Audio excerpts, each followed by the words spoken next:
గౌరవనీయులు మాననీయ ప్రధాన మంత్రివర్యులు శ్రీ నరేంద్ర మోదీ గారు,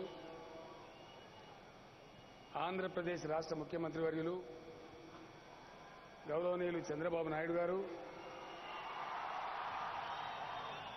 గౌరవ కేంద్ర మంత్రివర్యులు వెంకయ్య నాయుడు గారు, అశోక్ గజపతిరాజు గారు,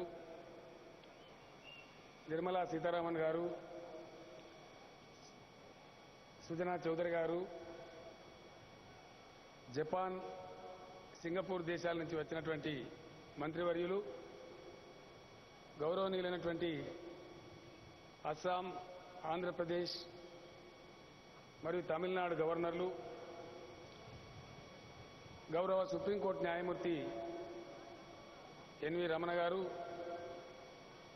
ఆంధ్రప్రదేశ్ హైకోర్టు ప్రధాన న్యాయమూర్తి భోన్స్లే గారు, కేంద్ర మంత్రివర్యులు దత్తాత్రేయ గారు, సభలో ఆసీనులైనటువంటి పెద్దలకి, ప్రజలకి అందరికీ నా తరఫున, తెలంగాణ ప్రభుత్వం తరఫున, తెలంగాణ ప్రజల తరఫున హృదయపూర్వకమైనటువంటి విజయదశమి శుభాకాంక్షలు.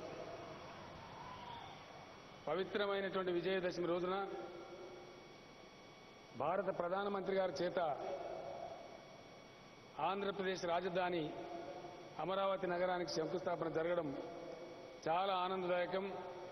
విజయదశమి నాడు ప్రారంభమైనటువంటి ఈ ప్రస్థానం అద్భుతంగా ముందుకు సాగాలని, అమరావతి ప్రపంచంలోనే ఒక అద్భుతమైనటువంటి నగరంగా నిర్మాణం కావాలని, అందుకు అవసరమైనటువంటి అన్ని రకాల సహాయ సహకారాలను తెలంగాణ ప్రభుత్వం అందజేస్తుందని తెలియజేస్తూ, మరొక్కసారి ముఖ్యమంత్రి చంద్రబాబు నాయుడు గారికి, ఆంధ్రప్రదేశ్ ప్రభుత్వానికి, ఆంధ్రప్రదేశ్ 50 మంది ప్రజానీకానికి హృదయపూర్వకమైనటువంటి శుభాకాంక్షలు తెలియజేస్తూ సెలవు.